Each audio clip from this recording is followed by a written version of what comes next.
नमस्कार। Target with Alok online institute में मैं एनके सिंह विज्ञान विषय के साथ एक बार फिर से आप सभी लोगों का स्वागत करता हूं। पिछले लेक्चर में हम न्यूरल सिस्टम एंड कोऑर्डिनेशन के बारे में पढ़ रहे थे, यानी कि तंत्रिका तंत्र एवं समन्वय के बारे में हम बातें कर रहे थे और उसके अंतर्गत हमने ब्रेन के कुछ हिस्सों के बारे में हमने आपसे चर्चा किया था। पहले मैं थोड़ा सा 5 मिनट के लिए आप रिलैक्स होके जैसी भी स्थिति में आप बैठे हुए हैं उसी स्थिति में मुझको सुनने का प्रयास करिएगा, क्योंकि मैं भी 5 मिनट में जो पिछला लेक्चर था उसको कवर करने की कोशिश करूंगा और वो सारे महत्वपूर्ण बिंदुओं पे बात करने वाला हूं जो कि आपके एग्जाम के पॉइंट ऑफ व्यू से महत्वपूर्ण है।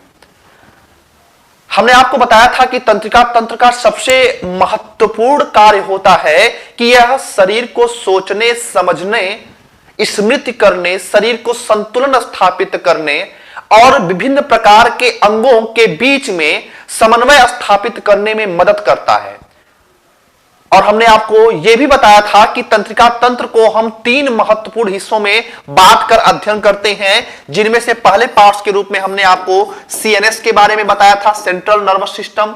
दूसरे पार्ट्स के रूप में हमने आपको पीएनएस के बारे में बताया था, पेरिफेरल नर्वस सिस्टम। और तीसरे पार्ट्स के रूप में हमने एएनएस पे चर्चा किया था, ऑटोनोमस नर्वस सिस्टम पे। तो केंद्रीय तंत्रिका तंत्र, परिधीय तंत्रिका तंत्र और स्वायत्त तंत्रिका तंत्र, ये 3 महत्वपूर्ण हिस्से होते हैं नर्वस सिस्टम के। केंद्रीय तंत्रिका तंत्र के बारे में बात करते समय हमने आपको बताया था कि ये शरीर का सबसे महत्वपूर्ण हिस्सा होता है जो कि सोचने, समझने और संतुलन स्थापित करने का कार्य करता है, क्योंकि इसमें सर्वाधिक महत्वपूर्ण हिस्सा ब्रेन आता है, ह्यूमन ब्रेन। और इसी के बारे में हम बातें कर रहे थे कि ब्रेन क्या होता है और उसकी एनाटॉमी पे चर्चा हम कर रहे थे। ब्रेन के बारे में बताते समय हमने आपको यह बताया था कि मनुष्य का जो मस्तिष्क होता है यह एक बहुत ही सेंसिटिव ऑर्गन होता है, बहुत ही सेंसिटिव ऑर्गन होता है। और वजन की अगर हम बात करते हैं तो हम कहते हैं लगभग 1400 ग्राम, ठीक है, लगभग 1400 ग्राम का यह एक पिंड होता है। और ये यानी कि ब्रेन के बारे में इसको सुरक्षा प्रदान करने वाला जो हड्डियों का एक खोल होता है, इसको हमने बोला था क्रेनियम। क्रेनियम नामक हड्डियों के खोल में ये मानव मस्तिष्क बंद रहता है। और हमने आपको यह भी बताया था कि क्रेनियम के पश्चात अगर हम आगे चलेंगे तो एक मेम्ब्रेन मिलती है, उस मेम्ब्रेन का नाम क्या था, मेनिंजिस। उस जो है मेम्ब्रेन का नाम था मेनिंजिस। और मेनिंजिस को हमने पुनः 3 भागों में बांटकर इसको ऊपरी लेयर को हमने बोला था आपका ड्यूरामेटर, बीच वाले लेयर को हमने एरेक्नॉइड और निचले लेयर को हमने कहा था पायामेटर। और हमने आपको यह भी बताया था कि इस मस्तिष्क को जो पोषण मिलता है वो इसी पायामेटर के द्वारा दिया जाता है। तो क्वेश्चन अगर ये आपसे पूछे कि मस्तिष्क को ऑक्सीजन तथा पोषण किस मेम्ब्रेन से प्राप्त होती है, तो इसी मेनिंजिस नामक झिल्ली की जो निचली परत होती है जिसको हम पायामेटर कहते हैं, उसी पायामेटर से उसको ऑक्सीजन तथा पोषण प्रदान किया जाता है। इसके पश्चात हमने बताया था कि ये वही मेनिंजिस झिल्ली है, जब इसमें स्वेलिंग आ जाती है, सूजन आ जाती है, तो व्यक्ति को मेनिंजाइटिस नामक रोग हो जाता है। मेनिंजाइटिस नामक रोग, उसके बारे में हम आगे डिटेल से देखेंगे और बात करेंगे। इसके पश्चात हमने बताया था कि मनुष्य का ब्रेन जो होता है इसके कई हिस्से होते हैं जो अलग अलग प्रकार के कार्यों को संपादित करते हैं। और इस आधार पे पूरे मस्तिष्क को हम 3 हिस्सों में बांटकर अध्ययन करना शुरू करते हैं और आगे चलकर वही 3 हिस्से और भी व्यापक रूप से विभाजित हो जाते हैं। मस्तिष्क के बारे में हमने आपको बताया था कि उसका सर्वाधिक बड़ा हिस्सा जो है वो अग्र मस्तिष्क के अंतर्गत आता है, फोर ब्रेन के अंतर्गत आता है। दूसरा जो हिस्सा होता है उसको हम मिड ब्रेन, मध्य मस्तिष्क कहते हैं। और तीसरा जो हिस्सा होता है उसको हम पश्च मस्तिष्क के नाम से या हिंड ब्रेन के नाम से जानते हैं। अग्र मस्तिष्क के पुनः 2 हिस्से बढ़ते हैं, कौन कौन से, ध्यान से समझने का प्रयास करिएगा। हमने आपको बताया था कि अग्र मस्तिष्क के पुनः 2 हिस्से होते हैं। पहला हिस्सा कौन सा होता है, सेरिब्रम। पहला हिस्सा कौन सा है, सेरिब्रम। और दूसरा हिस्सा होता है डायनसेफेलॉन, डायनसेफेलॉन। और बताते समय ये इस बात का विश्वास करता हूं कि आपको लोकेशन पता होगी, ठीक है, इसकी लोकेशन कहां पे होती है, मानव मस्तिष्क में। हमने आपको बताया है कि ये अगर नीचे से हम चलना शुरू करें तो ये क्या हो जाता है आपका हिंड ब्रेन, हिंड ब्रेन के यहां पे ये स्पाइनल कॉर्ड के ऊपर जस्ट ये क्या होता है आपका हिंड ब्रेन का ये मेडुला ऑब्लांगेटा, इसके पश्चात ये क्या होता है आपका सेरिबेलम, और इसके पश्चात ये जो बड़ा हिस्सा आप देखते हैं, ये बड़ा हिस्सा जो आप देखते हैं ये क्या होता है, ये आपका फोर ब्रेन का हिस्सा होता है। तो फोर ब्रेन के दो हिस्से सेरिब्रम और क्या होता है डायनसेफेलॉन। सेरिब्रम के बारे में हमने 3 शब्द बताए थे कि 3 शब्द को आप रट लीजिए, याद कर लीजिए कि सेरिब्रम जो है यह बुद्धिमत्ता, चिंतन और स्मृति का केंद्र होता है। जो कुछ भी हम सोचते हैं, जो कुछ भी हम समझते हैं, जो कुछ भी हम एनालिसिस करते हैं, याद रखते हैं, वे सारा का सारा कार्य इस सेरिब्रम का होता है, इस प्रमस्तिष्क का होता है। और यही प्रमस्तिष्क आगे चलकर और 4 हिस्सों में बढ़ जाता है, जिसको हमने फ्रंटल, टेम्पोरल, ऑक्सीपिटल कहा था। तो ये 4 हिस्सों में ये सेरिब्रम आगे चलकर विभाजित हो जाता है। इसके पश्चात हमने बताया था कि सेरिब्रम जो है ये मानव मस्तिष्क का सर्वाधिक बड़ा हिस्सा होता है। हमने आपको बताया था कि अग्र मस्तिष्क बेसिकली सेरिब्रम का ही वह पार्ट होता है जो पूरे मस्तिष्क का लगभग 2/3 हिस्सा कवर करता है। तो आप समझ सकते हैं सर्वाधिक बड़ा हिस्सा सेरिब्रम होता है। डायनसेफेलॉन की बात करेंगे तो डायनसेफेलॉन के अंतर्गत 2 अलग अलग पार्ट्स आते हैं। निचला हिस्सा होता है हाइपोथैलेमस और इसी के जस्ट ऊपर पाया जाता है आपका थैलेमस। तो हाइपोथैलेमस और थैलेमस ये दोनों संरचनाएं किसके हैं, ये अग्र मस्तिष्क के हिस्से होते हैं।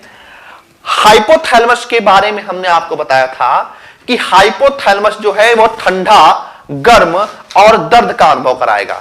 हाइपोथैलेमस जो है ये ठंडा, गर्म और दर्द का अनुभव कराएगा। जबकि अगर मैं थैलेमस की बात करूंगा तो थैलेमस के विषय में हमने बताया था कि भूख, प्यास, प्यार, घृणा, रक्तचाप, ब्लड प्रेशर जो उसको हम बोलते हैं, हार्मोन्स का सिक्रेशन जो होता है, हार्मोन्स का जो स्रावण होता है, इन सारी चीजों पर नियंत्रण ये थैलेमस करता है। तो इतनी बातें आपको जाननी चाहिए। हमने आपको बताया है हाइपोथैलेमस और थैलेमस वो एग्जाम के पॉइंट ऑफ व्यू से बहुत महत्वपूर्ण होता है और किस तरीके से ये भूख प्यास पर नियंत्रण करता है इसके बारे में भी हमने आपको समझाया था। आज हम बात करने वाले हैं मिड ब्रेन पर और हिंड ब्रेन यानी कि मध्य मस्तिष्क और पश्च मस्तिष्क पे। कल वाले लेक्चर में हमने आपको बताया था कि मिड ब्रेन जो होता है, मध्य मस्तिष्क जो होता है, ये बहुत ही नॉमिनल कंडीशन में पाया जाता है। मानव मस्तिष्क में बहुत सूक्ष्म अवस्था में पाया जाता है और इसका कोई बहुत विशेष कार्य नहीं होता है। फिर भी इसके 2 हिस्से होते हैं। पहले हिस्से को बोलते हैं हम कार्पोरा क्वाड्रिजेमिना, कार्पोरा क्वाड्रिजेमिना, और दूसरा हिस्सा होता है इसका सेरिब्रल पेंडिकल, सेरिब्रल पेंडिकल। कल किसी ने कमेंट्स किया था कि सर समझ में तो आ गया है, बस नाम याद करने में थोड़ी सी प्रॉब्लम हो रही है, नाम बड़ा डिफिकल्ट है। तो 2-3 बार आप बोलिए, विश्वास करिए 2-3 बार आप जैसे ही बोलेंगे आपको याद हो जाएगा, ठीक है।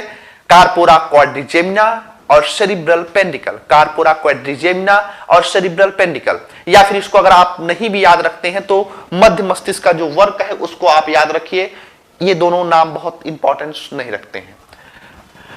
कार्पोरा क्वाड्रिजेमिना की अगर हम बात करें, कार्पोरा क्वाड्रिजेमिना की अगर हम बात करें तो इसका महत्वपूर्ण कार्य यह होता है कि ये दृष्टि क्षमता और श्रवण क्षमता पर नियंत्रण रखता है। दृष्टि क्षमता और श्रवण क्षमता पर नियंत्रण रखता है। यानी कि जब हम किसी चीज को देखते हैं या जब हम सुनते हैं तो हमने आपको बताया था कि वो मस्तिष्क का भाग हिस्सा जो है वो उस पर विचार करता है। जैसे हमने इस पेन को देखा तो पहले अगर हम पेन देखे होंगे तभी ये मस्तिष्क बता पाने में सक्षम होगा कि ये जो आप वस्तु देख रहे हैं ये ब्रेन है। तो पहले उस मैसेज को आंखों के द्वारा, आंखों की संवेदनाओं के द्वारा, या जो सेंसरी न्यूरॉन्स हमने पढ़ा है, संवेदी न्यूरॉन्स हमने पढ़ा, उस मैसेज को एडॉप्ट करके ब्रेन के पास लेके जाती है। और ब्रेन के पास किससे होके जाता है, ये कार्पोरा क्वाड्रिजेमिना से होके। कहां पे जाता है तो ये सेरिब्रम के पास आता है। आपने सेरिब्रम में के अंतर्गत पढ़ा है कि ऑक्सीपिटल वह लोब होता है जो दृष्टि क्षमता पर नियंत्रण रखता है। तो जो मैसेज इस कार्पोरा क्वाड्रिजेमिना से इस सेरिब्रम के ऑक्सीपिटल पे जाता है, तो ऑक्सीपिटल उस पर विचार करेगा और विचार करने के पश्चात यह बताने में संभव या बताने में वह सक्षम हो पाएगा कि ये जो वस्तु आप देख रहे हैं ये पेन है और आप इसको उठा लीजिए, या ये आपके काम के लायक है। तो आशा करता हूं कि आपको ये अंतर स्पष्ट होना चाहिए, कंफ्यूजन की स्थिति में नहीं होंगे कि सर ये आप भी इसको भी बता रहे हैं कि ये दृष्टि क्षमता पर नियंत्रण रखता है, इसको भी बारे में बता रहे हैं। तो इन दोनों में अंतर यही है कि ये जो वस्तु आप देख रहे हैं उसका एनालिसिस करता है, विचार करता है, प्रोसेसिंग करता है, और ये क्या करता है, एक पाथवे है, एक रास्ता है जो तैयार करता है वहां तक पहुंचाने का। जैसे कि अगर हम कीबोर्ड से कुछ भी हम टाइप करते हैं, कोई हम आदेश देते हैं कंप्यूटर को, इनपुट करते हैं, तो वो जाके फिर कंप्यूटर का जो माइक्रो प्रोसेसर होता है उसको प्रोसेसिंग में लाता है और उसके पश्चात वो अपना डेटा उपलब्ध कराता है। ठीक उसी प्रकार से आप समझ सकते हैं कि ये कार्पोरा क्वाड्रिजेमिना जो है ये दृष्टि क्षमता पर नियंत्रण करेगा, लेकिन विचार उसके बारे में बताने का कार्य इस सेरिब्रम का जो हमने आपको ऑक्सीपिटल लोब बताया है वो कार्य करता है। तो कार्पोरा क्वाड्रिजेमिना के दो कार्य आप याद रखेंगे। कौन कौन से कार्य याद रखेंगे? पहला याद करेंगे कि यह दृष्टि क्षमता और श्रवण क्षमता पर नियंत्रण रखता है। यह दृष्टि क्षमता एवं श्रवण क्षमता एवं श्रवण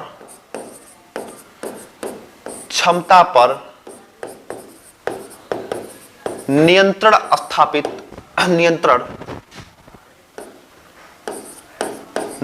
करता है। ठीक है, और किसकी सहायता से करता है? तो वो सेरिब्रम की सहायता से करता है। आगे दूसरा है आपका सेरिब्रल पेंडिकल के बारे में बस इतना याद रखिएगा कि सेरिब्रल पेंडिकल वह हिस्सा होता है, यहां पाया जाता है जो इधर का हिस्सा अग्र मस्तिष्क का होगा, इधर का हिस्सा कौन सा है? पश्च मस्तिष्क का है। तो ये वह हिस्सा होता है जो अग्र मस्तिष्क को पश्च मस्तिष्क से जोड़ने का कार्य करता है। हमने आपको बताया है कि बेसिकली ये जो सेरिब्रम का हिस्सा, ये जो आप मस्तिष्क देख रहे हैं पूरा यहां से यहां तक, ये क्या है? पूरा सेरिब्रम को हमने बताया था दो हिस्सों में हम बांट सकते हैं, बहुत ही आसानी से दो हिस्सों में हम इसको अलग कर सकते हैं। तो एक जो है फाइबर लाइक स्ट्रक्चर होता है जिसको कार्पस कोलेसम कहा जाता है। उस कार्पस कोलेसम क्या करता है? इसको एक धागे नुमा संरचना में बांधे रहता है, और जैसे ही कार्पस कोलेसम हटा ये पूरा हमारा हिस्सा जो है दो हिस्सों में बढ़ जाता है। तो कार्पस कोलेसम की तरह ही ये सेरिब्रल पेंडिकल्स जो होता है, ये इसके विषय में बस इतना याद रखिए कि ये अग्र मस्तिष्क को पश्च मस्तिष्क से जोड़ने का कार्य करता है। तो इसके बारे में आप क्या लिखेंगे? इसके बारे में बस एक पॉइंट आप याद रखेंगे कि ये अग्र मस्तिष्क को पश्च मस्तिष्क से जोड़ता है,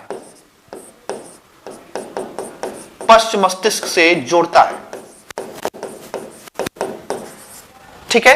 तो ये अग्र मस्तिष्क को पश्च मस्तिष्क से जोड़ता है और कार्पोरा क्वाड्रिजेमिना या दृष्टि क्षमता एवं श्रवण क्षमता पे क्या करता है? नियंत्रण स्थापित करता है। तो ये चीजें आपने जान लिया। अब आते हैं हिंड ब्रेन पर। हिंड ब्रेन महत्वपूर्ण है और इसके कार्य महत्वपूर्ण है, और यहां से क्वेश्चन जो है वो भी पूछा जाता है, तो इसको जरा ध्यान से आप समझने की कोशिश करिएगा। पहले मैं बात करता हूं हिंड ब्रेन की स्थिति के बारे में। तो हमने आपको बताया है कि ये पीछे का हिस्सा, ये जो आप समझ सकते हैं, थोड़ा सा जूम आउट करके देखेंगे तो यहां से क्या होता है शुरू? ये स्पाइनल कॉर्ड, यानी कि स्पाइनल कॉर्ड को हम क्या बोलते हैं? मेरुरज्जु कहते हैं। क्या बोलेंगे? मेरुरज्जु। जब इस पे हम बातें करने वाले हैं कि मेरुरज्जु का क्या कार्य होता है, तो इस मेरुरज्जु के जस्ट ऊपर जैसे ही जाएंगे, ये पश्च मस्तिष्क का हिस्सा दिखाई देता है, और ये जो सीधे हिस्सा दिखाई देता है, ये कौन सा हिस्सा होता है? ये मेडुला ऑब्लांगेटा होता है। मेडुला ऑब्लांगेटा इसको बोलते हैं। और इस मेडुला ऑब्लांगेटा के जस्ट साइड में ये जो हिस्सा आप देख रहे हैं, ये जो हिस्सा होता है, ये पश्च मस्तिष्क का दूसरा हिस्सा, जिसको हम सेरिबेलम कहते हैं। पुनः मैं इस फिगर को बना देना चाहता हूं। ये स्पाइनल कॉर्ड और ये जैसे ही आपका शुरू हुआ, ये क्या हो गया आपका, ये हो गया मेडुला ऑब्लांगेटा, ये पश्च मस्तिष्क का पहला हिस्सा। और साइड में जो होता है ये होता है आपका क्या, सेरिबेलम। सेरिबेलम तो दो हिस्सों में ये बटा होता है आपका कौन सा, पश्च मस्तिष्क। अब कार्यों को ध्यान से समझने की कोशिश करिएगा। पहला क्वेश्चन आपसे ये पूछा जाता है कि मस्तिष्क का वह कौन सा हिस्सा होता है जो मस्तिष्क को स्पाइनल कॉर्ड से जोड़ने का कार्य करता है। तो आपको हमने बताया है, या इस फिगर के माध्यम से भी आप समझ सकते हैं कि ये जो है आपका जो पूरा मस्तिष्क है, ये पूरा मस्तिष्क जो है, इस मस्तिष्क को वह कौन सा हिस्सा होता है जो मस्तिष्क को स्पाइनल कॉर्ड से जोड़ता है। तो वह हिस्सा कौन सा है, मेडुला ऑब्लांगेटा। कौन सा होता है, मेडुला ऑब्लांगेटा। या फिर हम दूसरे शब्दों में यह भी कह सकते हैं कि यह मेडुला ऑब्लांगेटा ही आगे चलकर स्पाइनल कॉर्ड का निर्माण करता है, मेरुरज्जु का निर्माण करता है। यही मेडुला ऑब्लांगेटा आगे चलकर ये क्या कर लेता है, यही मेडुला ऑब्लांगेटा आगे चलकर स्पाइनल कॉर्ड में निर्मित हो जाता है। यही तंत्रिकाओं का एक अलग रूप बना लेता है जिसको हम स्पाइनल कॉर्ड कहते हैं। तो मेडुला ऑब्लांगेटा की सबसे खास बात आप क्या याद रखेंगे, पहली खास बात आप मेडुला ऑब्लांगेटा के विषय में याद रखेंगे। पहली खास बात मेडुला ऑब्लांगेटा के विषय में आप याद रखेंगे कि यह ब्रेन को, यह मस्तिष्क को मेरुरज्जु से जोड़ने का कार्य करता है, मेरुरज्जु से जोड़ने का कार्य करता है, ये पहला कार्य हो गया। दूसरा कार्य होता है मेडुला ऑब्लांगेटा का, दूसरा कार्य जो होता है वो ये होता है कि मेडुला ऑब्लांगेटा मानव के शरीर की जो अनैच्छिक क्रियाएं होती हैं, नॉन वॉलंटरी जिसको हम बोलते हैं फंक्शन, तो जो अनैच्छिक क्रियाएं मानव के शरीर में होती हैं उन सारी अनैच्छिक क्रियाओं पर नियंत्रण स्थापित करने का कार्य मेडुला ऑब्लांगेटा का होता है। अब अनैच्छिक क्रियाएं कौन सी होती हैं, जैसे कि मान लीजिए आपने भोजन ग्रहण किया और भोजन ग्रहण करने के पश्चात वह भोजन जो है अमाशय में प्रवेश कर गया। तो आप जानते हैं कि अमाशय में जो है या पूरे आहार नाल में एक गति के द्वारा भोजन आगे बढ़ता है जिसको हमने पेरिस्टाल्सिस मूवमेंट कहा था या क्रमाकुंचन गति कहा था। तो क्रमाकुंचन गति या पेरिस्टाल्सिस जो मूवमेंट था उसका कार्य क्या था, उसका कार्य यह था कि भोजन को धीरे धीरे आहार नाल में आगे बढ़ाना। यह एक प्रकार की अनैच्छिक क्रियाओं के अंतर्गत आता है क्योंकि आपके वश में नहीं है। या जब आप कहेंगे कि क्रमाकुंचन गति हो या ना हो तो ऐसा नहीं है कि वो आपकी बात मानने वाला है। ऐसा नहीं है कि हम पिताजी से रूठेंगे तो हम कहेंगे कि अभी क्रमाकुंचन गति को बंद कर दिया जाए तो वो हमारा शरीर या हमारा ऑर्गन उसको बंद कर देगा, नहीं। तो ऐसी क्रियाओं को हम क्या बोलते हैं, अनैच्छिक क्रियाएं। हम श्वसन करते हैं तो हम ये सोचते नहीं है क्या हम श्वसन करें, तो ये क्या है, एक प्रकार की अनैच्छिक क्रियाएं हैं। तो क्रमाकुंचन गति या श्वसन क्रियाएं या हमारा जो हृदय स्पंदित हो रहा है वो भी एक प्रकार की अनैच्छिक क्रियाओं के अंतर्गत आता है। और ये जितनी भी प्रकार की अनैच्छिक क्रियाएं होती हैं इन सारी अनैच्छिक क्रियाओं पर नियंत्रण स्थापित करने का कार्य ये मेडुला ऑब्लांगेटा करता है। तो मेडुला ऑब्लांगेटा के बारे में क्या रखेंगे आप याद, कि अनैच्छिक क्रियाओं पर नियंत्रण स्थापित करना, अनैच्छिक क्रियाओं पर नियंत्रण स्थापित करना, पर नियंत्रण स्थापित करना।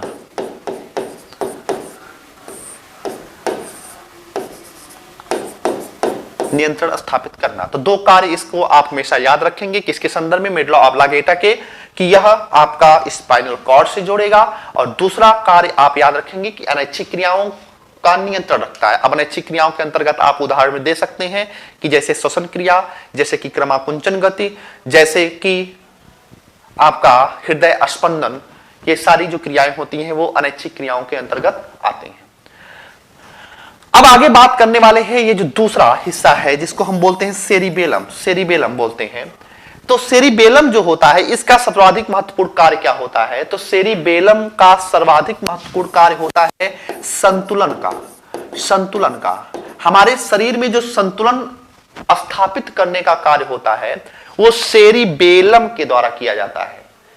अब कैसा संतुलन, कैसा बैलेंस की मैं बात कर रहा हूं। बैलेंस का मतलब है कि जब हम चलते हैं तो उस समय हमारा शरीर संतुलित रहता है, हम दौड़ते हैं तो हमारा शरीर संतुलित रहता है, हम नाचते हैं, नृत्य करते हैं तो हमारा शरीर संतुलन अवस्था में रहता है। अगर थोड़ा सा भी संतुलन बिगड़ता है तो हम वही चक्कर खा के गिर जाते हैं।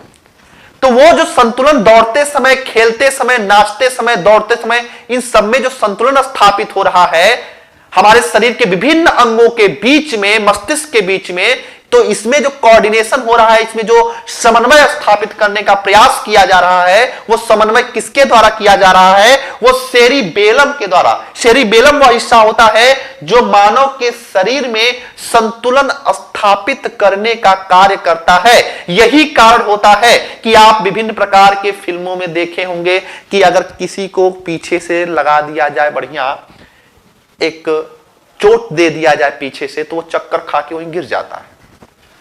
या पीछे से हमको ही कोई अगर टक्कर लग जाए या कोई व्यक्ति एक्सीडेंट में ये पीछे का पार्ट्स अगर डैमेज होता है तो तुरंत जो है उसके शरीर में संतुलन स्थापित नहीं, तुरंत वो गिर जाता है। क्यों? क्योंकि वहां पे जो है बैलेंस नहीं बढ़ पाता, क्योंकि वहां पे सेरिबेलम को नुकसान हो जाता है। तो सेरिबेलम वह पार्ट्स होता है जो संतुलन स्थापित करने का कार्य होता है। यही कारण होता है कि जैसे ही सेरिबेलम प्रभावित होता है पूरे शरीर में संतुलन स्थापित नहीं हो पाता और व्यक्ति वहीं पे मूर्छित हो जाता है या गिर जाता है।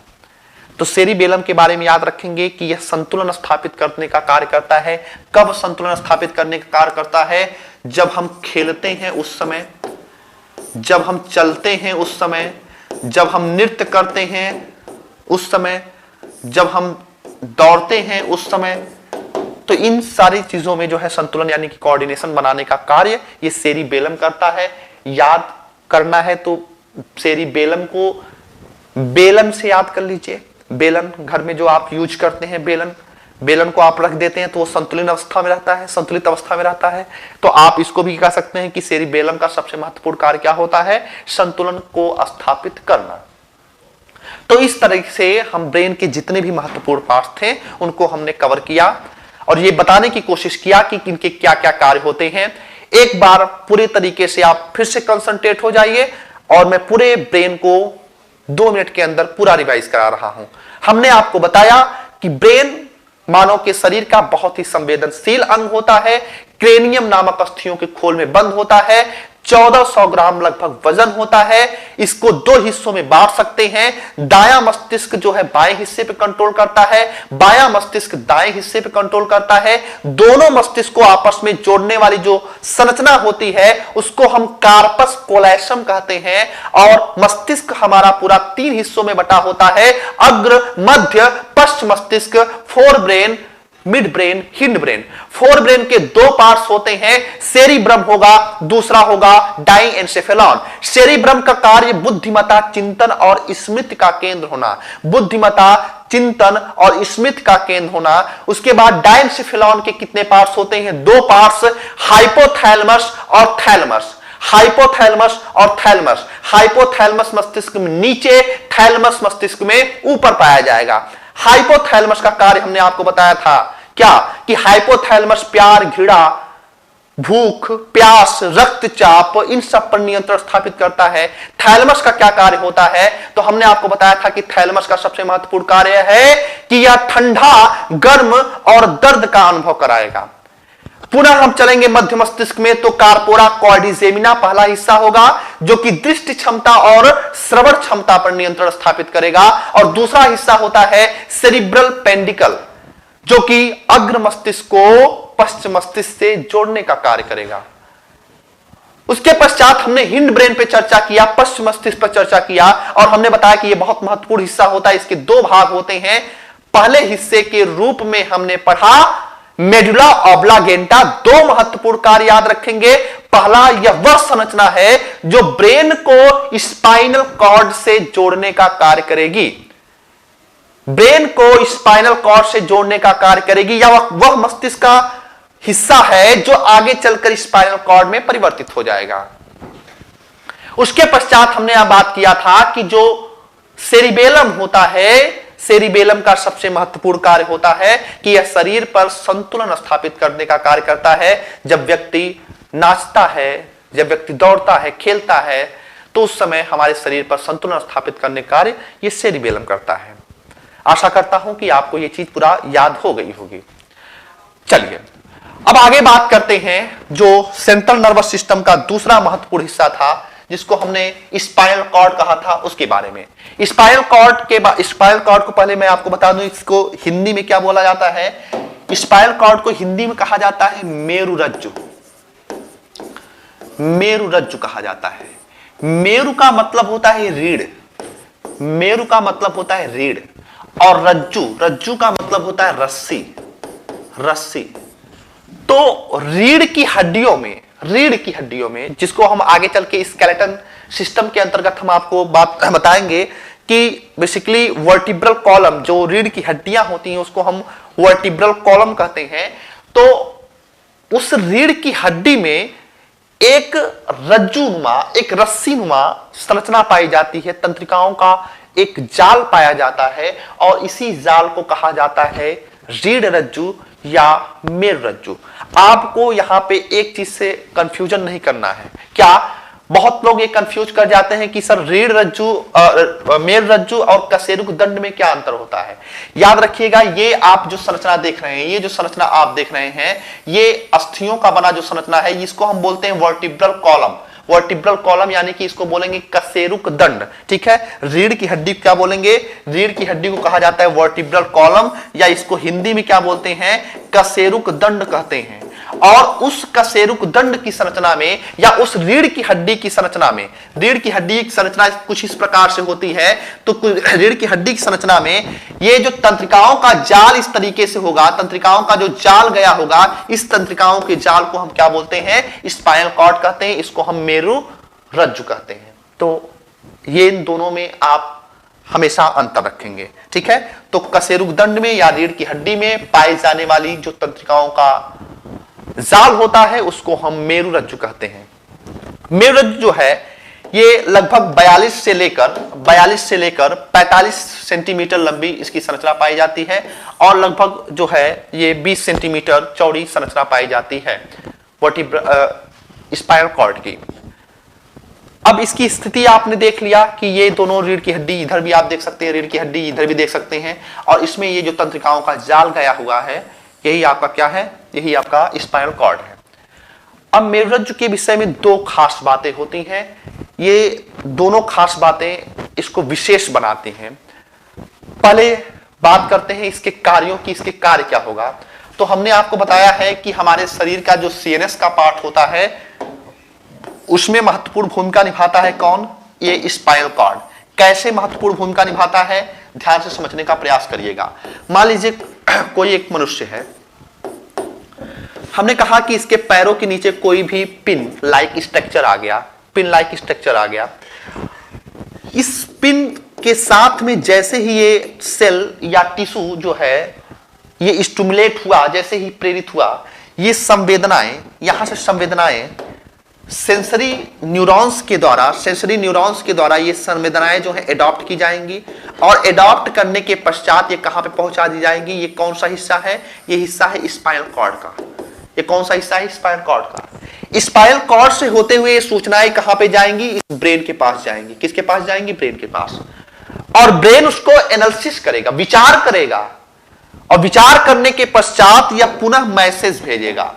और पुनः जब मैसेज भेज रहा है तो किसके पास भेज रहा है, पहले स्पाइनल कॉर्ड के पास। आप देख सकते हैं कि मैसेज इसी के थ्रू गया ब्रेन को, और ब्रेन से मैसेज आ भी रहा है इस अंग तक, तो इसमें भी कौन महत्वपूर्ण भूमिका निभा रहा है, आपका स्पाइनल कॉर्ड। तो स्पाइनल कॉर्ड जो है एक तरीके से हम कह सकते हैं यह मानव शरीर की जो तंत्रिकाएं हैं उसमें एक सेतु की तरह, एक पुल की तरह कार्य कर रहा है। और इस पुल के एक किनारे पर क्या है, ब्रेन, और दूसरे किनारे पर शरीर के विभिन्न हिस्से हैं। तो ये एक मध्यस्थता की भूमिका निभा रहा है। अगर स्पाइनल कॉर्ड यहां पे थोड़ा सा भी डैमेज होएगा तो आपका ब्रेन और इस विभिन्न प्रकार के हाथ पैर के जो तंत्रिकाओं से कनेक्टिविटी है वो तुरंत कट जाएगी और शरीर का एक बड़ा हिस्सा पैरालाइज हो सकता है। तो पहला कार्य स्पाइनल कॉर्ड का सबसे महत्वपूर्ण कार्य क्या होता है कि यह मस्तिष्क से आने वाली सूचनाओं को या अंगों से जाने वाली सूचनाओं को मस्तिष्क तक पहुंचाती हैं और मस्तिष्क से विचार की गई जो सूचनाएं होती हैं, जो विभिन्न अंगों तक जानी होती हैं, उसको ले जाने में मदद करती हैं। इस तरीके से यह एक सेतु की भांति, एक पुल की भांति मानव के शरीर में कार्य करती हैं। तो पहला कार्य हम बात कर लेते हैं कि स्पाइनल कॉर्ड का क्या कार्य होता है। तो पहला कार्य इसका आप लिखेंगे कि यह मस्तिष्क की संवेदनाओं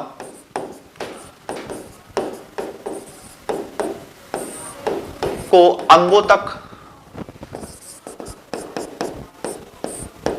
तक तथा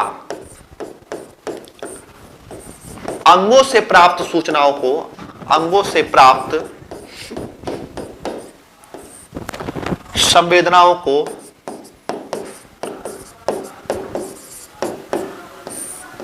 मस्तिष्क तक पहुंचाते हैं।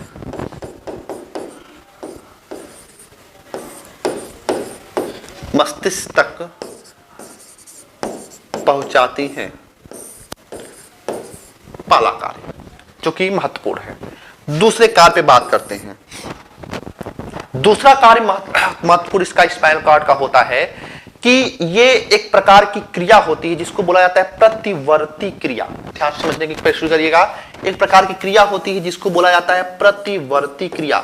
वेरी इंपॉर्टेंट, ये कई बार क्वेश्चन पूछा गया है कि प्रतिवर्ती क्रियाओं पर नियंत्रण स्थापित करने का कार्य। तो ये प्रतिवर्ती क्रियाओं पर नियंत्रण स्थापित करता है। प्रतिवर्ती क्रियाओं पर नियंत्रण। प्रतिवर्ती क्रियाओं पर नियंत्रण का मतलब क्या होता है? प्रतिवर्ती क्रियाओं को बोलते हैं हम रिफ्लेक्स एक्शन। इसको बोला जाता है रिफ्लेक्स एक्शन। तो ये रिफ्लेक्स एक्शन पर नियंत्रण स्थापित करता है कौन? ये स्पाइनल कॉर्ड।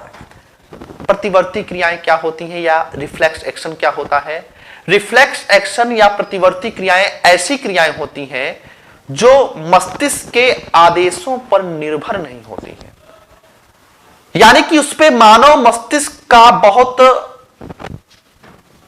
कोऑर्डिनेशन नहीं रहता है। ये बिना मानव मस्तिष्क के आदेशों के बिना ही यह संपादित हो जाती हैं। तो प्रत्यावर्ती क्रियाएं ऐसी क्रियाएं होती हैं या रिफ्लेक्स एक्शन ऐसे एक्शन होते हैं जो मस्तिष्क के आदेशों के बिना ही संपादित हो जाते हैं।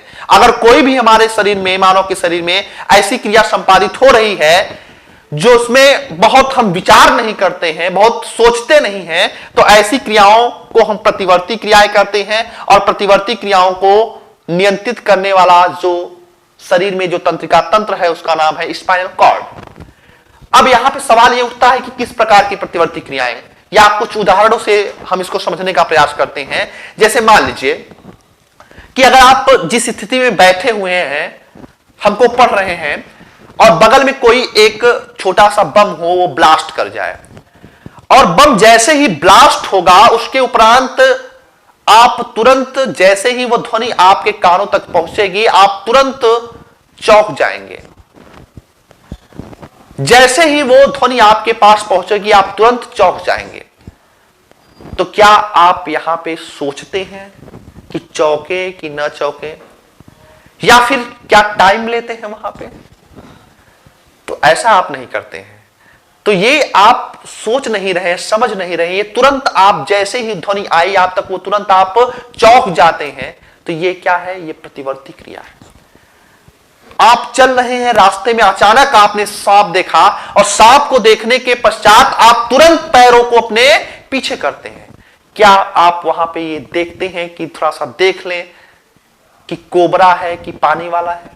अगर पानी वाला होगा तो बाद में पीछे करेंगे पैर, ऐसा कुछ आप नहीं सोचते हैं। आप तुरंत अपने पैरों को पीछे कर लेते हैं। रोटी बनाते समय हाथ जैसे ही तवे पर जाता है, गर्म तवे पर, हम अपने हाथ को झटके से हटा लेते हैं, रिफ्लेक्स एक्शन। हमारे नाकों में कुछ जाता है तो तुरंत हमको छींक आ जाती है, रिफ्लेक्स एक्शन। तो ये सारी क्रियाएं जो हो रही हैं, इस पे मस्तिष्क का कोई बहुत बड़ा रोल नहीं होता है, ये सीधे स्पाइनल कॉर्ड से नियंत्रित हो जाती हैं। और इस वजह से इस पर नेचर ने बताया है, क्योंकि अगर मान लीजिए कि कोई व्यक्ति अगर है, यहां पे कोई व्यक्ति है, अगर उसके पैरों के नीचे कोई सांप आया है, तो इस मैसेज को अगर ये पहुंचेगा इस पैर की तंत्रिकाओं के पास, पुनः स्पाइनल कॉर्ड के पास, पुनः स्पाइनल कॉर्ड देगा मस्तिष्क को, पुनः मस्तिष्क एनालिसिस करेगा, पुनः स्पाइनल कॉर्ड को देगा, पुनः स्पाइनल कॉर्ड क्या करेगा, इसको मैसेज फॉरवर्ड करेगा। तब तक हो सकता है वो सांप उस व्यक्ति को काट ले। तो नेचर ने यह व्यवस्था किया है कि ये सारी जो क्रियाएं होती हैं, अगर तुरंत निर्णय लेना हो तो इस तुरंत निर्णय को ये स्पाइनल कॉर्ड ले सकता है। और यही कारण होता है कि इन सारी प्रतिवर्ती क्रियाओं पर नियंत्रण सीधे तौर पे जो है कौन स्थापित करता है, वो स्पाइनल कॉर्ड करता है। आगे चलकर हम बात करेंगे कि ये जो स्पाइनल कॉर्ड होता है, ये रीढ़ की हड्डियों में, बेसिकली रीढ़ की हड्डियां जो हैं ये 3 हिस्सों में बटी होती हैं, सर्वाइकल, थोरोसिक और लंबर। ठीक है, गले की जो हड्डियां पाई जाती हैं, रीढ़ की हड्डियां, उसको सर्वाइकल कहा जाता है। ये जो वक्ष गुहा में पाई जाती है उसको थोरोसिक कहा जाता है। हमारे कमर वाले पोर्शन में जो पाई जाती है लंबर, तो ये कमर या थोरोसिक या सर्वाइकल जो गले में ही ये बेसिकली पाई जाती है, जो इतना इसका इंपॉर्टेंट रोल होता है मानव के शरीर में। तो 2 महत्वपूर्ण कार्य याद रखेंगे स्पाइनल कॉर्ड के बारे में। बाकी हमने आपको बताया है कि आप मेनिंजिस के संदर्भ में आप स्पाइनल कॉर्ड और ब्रेन में समानता रखेंगे। इसको भी प्रोटेक्टेड लेयर, इसको भी चारों तरफ से एक मेम्ब्रेन घेरे रहती है, जिसको हम मेनिंजिस नामक मेम्ब्रेन कहेंगे। और वही आपके 3 स्तर, जिसको हमने आपको बताया, ड्यूरामेटर सबसे बाहरी, एरेक्नॉइड बीच में, और पायामेटर इसके क्या होगा, सबसे नीचे, निचले आवरण में पाया जाएगा। और इसके भी चारों तरफ एक फ्लूइड पाया जाता है, जिसको कहा जाता है आपका सेरिब्रोस्पाइनल फ्लूइड। जैसे कि हमने आपको बताया है सीएसएफ जो होता है, इसमें भी पाया जाता है सेरिब्रोस्पाइनल फ्लूइड, इसमें भी पाया जाता है, जो कि ये इसके चारों तरफ जो है एक आवरण बनाए रहता है, जो कि इस मेरुरज्जु को जो भी उस पर चोट लगती है या आघात होता है उससे ये सुरक्षा प्रदान करती है। बाकी चीजें ब्रेन के ये समान होती हैं।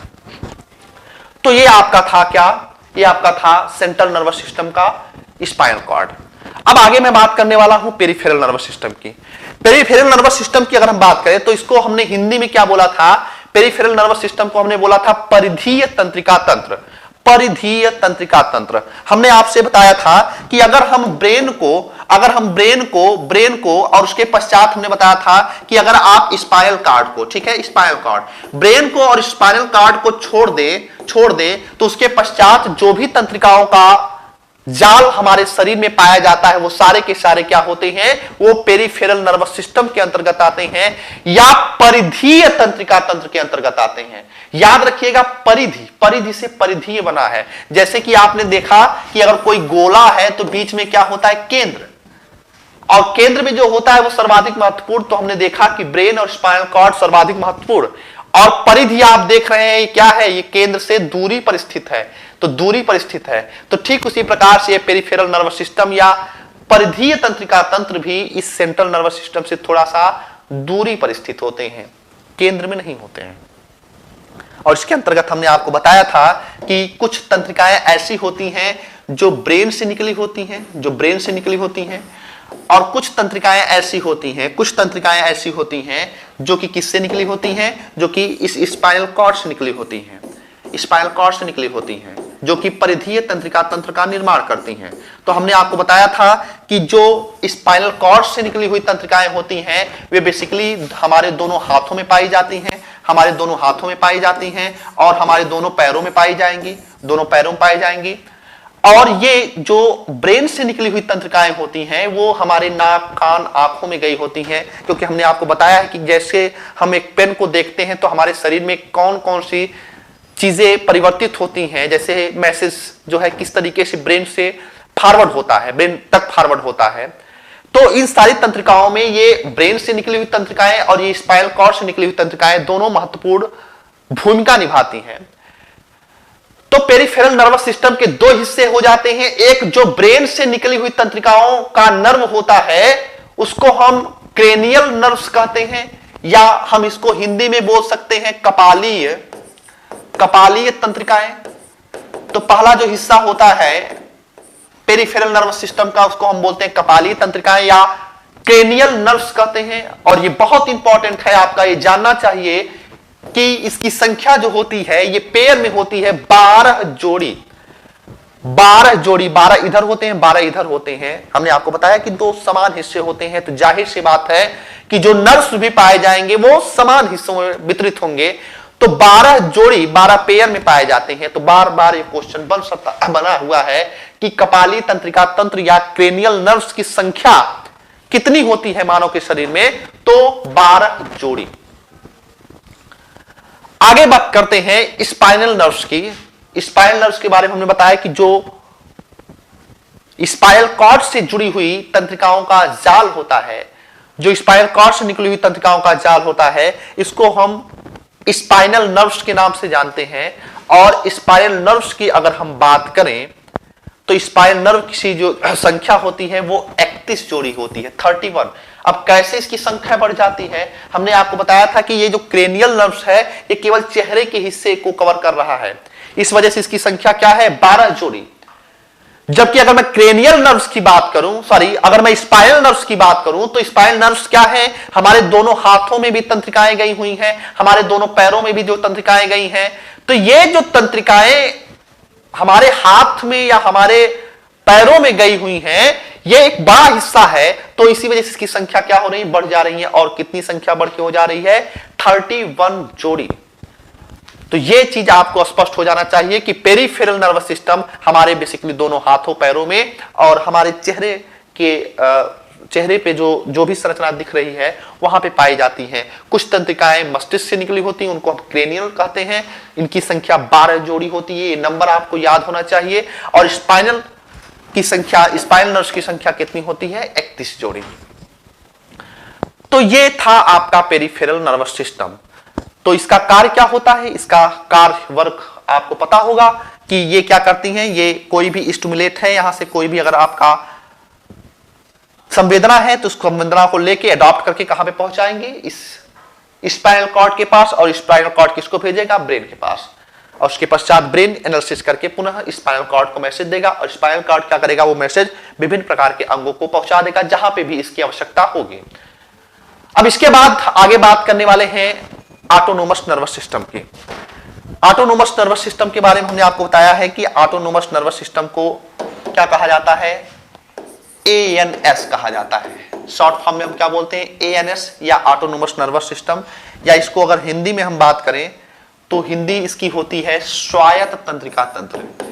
हिंदी इसकी होती है स्वायत्त तंत्रिका तंत्र, स्वायत्त तंत्रिका तंत्र।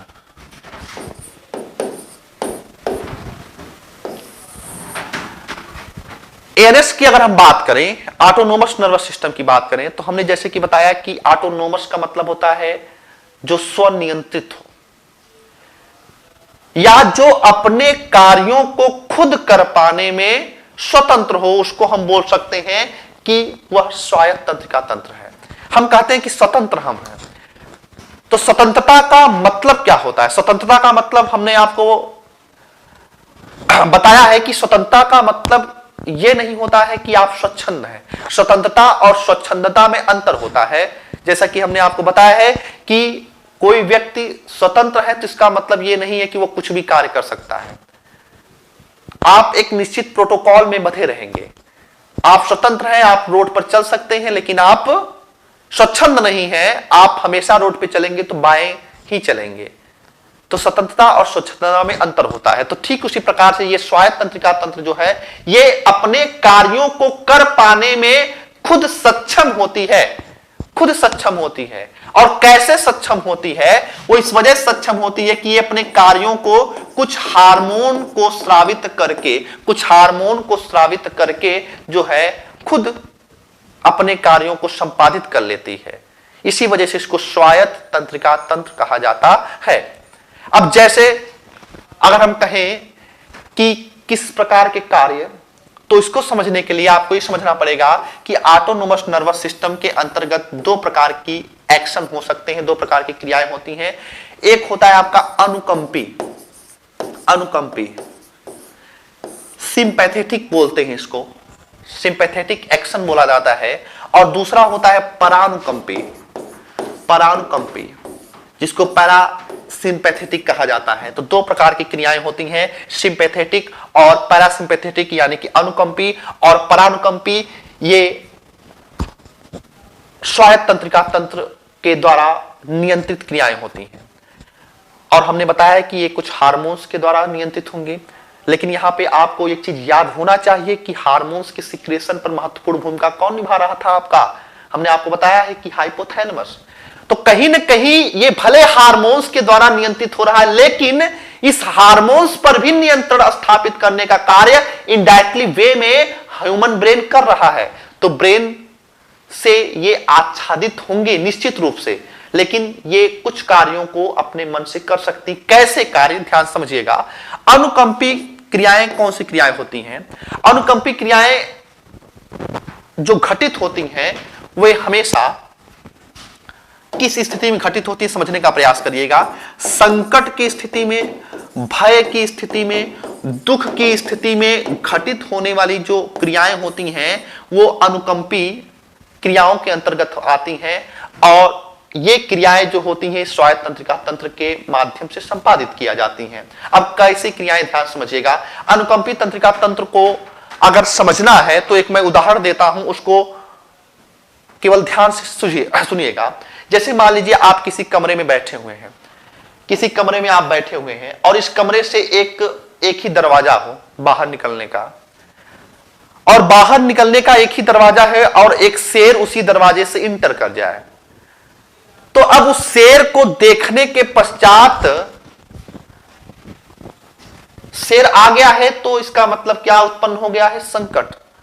और जब संकट उत्पन्न हो गया है तो आपके शरीर में जो कुछ भी क्रियाएं हो रही हैं वे सारी की सारी क्रियाएं अनुकंपी क्रियाओं के अंतर्गत आएंगी। बस केवल एक चीज याद रखिए कि जब भी अनुकंपी क्रियाओं को याद करना हो तो अपने सामने शेर को ला दीजिए, और शेर को देखने के पश्चात मानव के शरीर में या आपके शरीर में जो कुछ भी क्रियाएं घटित होंगी वे सारी की सारी क्रियाएं अनुकंपी क्रियाओं के अंतर्गत आएंगी। शेर को देखेंगे तो आपके चेहरे की पुतली फैल जाएगी, विस्तारित हो जाएगी। तो यह कौन सी क्रिया है? अनुकंपी क्रिया। आपका रक्तचाप, ब्लड प्रेशर बढ़ जाएगा। कौन सी क्रियाएं हैं? अनुकंपी क्रियाएं। आपके शरीर में ग्लूकोज का स्तर ग्रो हो जाएगा, बढ़ जाएगा। अनुकंपी क्रियाएं। आपके शरीर में आरबीसी का स्तर बढ़ जाएगा, अनुकंपी क्रिया। आपके शरीर में हीमोग्लोबिन का स्तर बढ़ जाएगा, अनुकंपी क्रियाएं। आपके शरीर की श्वेत ग्रंथियां जिससे पसीने का स्राव होता है वो क्या हो जाएगा? एक्टिव हो जाएंगी, अनुकंपी क्रियाएं। आपके शरीर की लार ग्रंथियां, सलाइवरी ग्लैंड बंद हो जाएंगी, अनुकंपी क्रियाएं। तो ये ऐसी क्रियाएं हैं जो कि स्टिमुलेट कर रही हैं मानव के शरीर को, ये प्रेरित कर रही हैं कि संकट और भय की स्थिति में उत्पन्न हो रही हैं। तो ये सारी क्रियाएं ये अनुकंपी क्रियाओं के अंतर्गत आती हैं, और ये हार्मोन्स के द्वारा नियंत्रित होती हैं। आगे चल के हम बात करेंगे कि जैसे ही संकट या भय स्थिति की आती है तो हार्मोन्स में बेसिकली एक हार्मोन्स होता है जिसका नाम एड्रिनलिन नामक हार्मोन होता है, जो कि एड्रिनल ग्लैंड से स्रावित होता है। और जैसे ही एड्रिनलिन नामक हार्मोन्स मानव के शरीर में स्रावित होता है, सिक्रेट होता है, मानव के शरीर का ये जो ग्लूकोज, आरबीसी, हीमोग्लोबिन, ये सारे स्तर बढ़ जाते हैं। क्यों बढ़ जाते हैं? क्योंकि ये जो हार्मोन्स होता है इस संकट से निकलने में मदद करता है व्यक्ति की। ग्लूकोज का स्तर क्यों बढ़ रहा है मानव के शरीर में? ग्लूकोज का स्तर इस वजह से बढ़ रहा है, इस वजह से नेचर की ब्यूटी को देखिए, उसकी ब्यूटी को समझने का प्रयास करिए कि कितना नेचर आपके साथ मदद कर रही है, कैसे अनुकंपी क्रियाएं संकट की स्थिति में उत्पन्न हो जा रही हैं। ग्लूकोज का स्तर इस वजह से बढ़ जाता है आपके शरीर में क्योंकि शेर अगर आया है तो शेर से निपटने के दो रास्ते हैं, या तो आप शेर से लड़ेंगे या तो शेर को देख के भागेंगे। अगर आप वीर होंगे तो शेर से क्या करेंगे? लड़ेंगे, और अगर बुद्धिमान होंगे तो क्या करेंगे? वहां से भागेंगे। लेकिन दोनों ही स्थितियों में ग्लूकोज की आवश्यकता पड़ेगी। अगर आप लड़ेंगे तब भी ऊर्जा चाहिए, और अगर आप भागेंगे तब भी ऊर्जा चाहिए। और ऊर्जा देने का कार्य किसका है? ग्लूकोज का। हमारे शरीर का कोशिकीय ईंधन कौन है? फ्यूल कौन है? ग्लूकोज। तो इस वजह से ग्लूकोज का स्तर बढ़ जाता है। तो आशा करता हूं यह चीज समझ में आई होगी। अनुकंपी के ठीक विपरीत होता है परानुकंपी। परानुकंपी क्या होता है? परानुकंपी का अगर हम बात करें तो ये प्यार की स्थिति में, ठीक है, या आप जब सामान्य स्थिति में कोई व्यक्ति होता है तो उस समय ये घटित होती है परानुकंपी। ये ठीक इसके अनुकंपी के विपरीत होती है। अब विपरीत का मतलब ये नहीं होगा कि इसमें आंख की पुतली फैल जाती है तो इसमें बंद हो जाएगी, ऐसा नहीं होगा। सामान्य, इसमें ब्लड प्रेशर बढ़ता है तो इसमें सामान्य रहेगा। इसमें श्वेत ग्रंथियां, लाल ग्रंथियां, सब सारी चीजें समान अवस्था में पाए जाएंगे। तो ये था आपका परानुकंपी तंत्रिका तंत्र और इधर था आपका अनुकंपी तंत्रिका तंत्र, और ये दोनों आते हैं आपके स्वायत्त तंत्रिका तंत्र के अंतर्गत, जो कि कुछ हार्मोन्स के द्वारा नियंत्रित होते हैं। हार्मोन्स कौन से होते हैं उनके बारे में भी आगे हम जल्द के डिटेल से चर्चा करेंगे। तो आशा करता हूं कि ये चीज आपको समझ में आई होगी अच्छे तरीके से। अब इसी चैप्टर यानी कि न्यूरल कोऑर्डिनेशन के अंतर्गत जो है हम थोड़ा बात करेंगे सेंसरी ऑर्गन पे, और सेंसरी ऑर्गन में बेसिकली हम बात करने वाले हैं ह्यूमन आई की और ईयर की, कान की। उनकी एनाटॉमी के बारे में बात करेंगे कि कैसे आंखों के द्वारा किसी वस्तु को देखा जाता है, रेटिना क्या होता है, प्यूपिल क्या होता है, स्क्लेरा क्या होता है, कुराइड क्या होता है। इन सारी चीजों पे हम चर्चा करेंगे आने वाले लेक्चर में। आप कमेंट्स करते रहिए और अपनी समस्याओं को बताते रहिए। कमेंट्स से या आप कोई समस्या बताते हैं तो उससे एक निष्कर्ष ये निकलता है, या फिर जब आप कोई पॉजिटिव कमेंट करते हैं तो एक उससे एनर्जी मिलती है, एक नया उत्साह मिलता है सारी चीजों को और अच्छे ढंग से बताने का। और अगर कोई भी दिक्कत होती है तो अगर वो रिलेवेंट है आपका तो वो मैं जरूर चर्चा करूंगा क्लास में, उसको दूर करने का प्रयास मैं जरूर करूंगा। मिलते हैं नेक्स्ट लेक्चर में। पढ़ते रहिए, रिवीजन करते रहिए। थैंक यू, जय हिंद।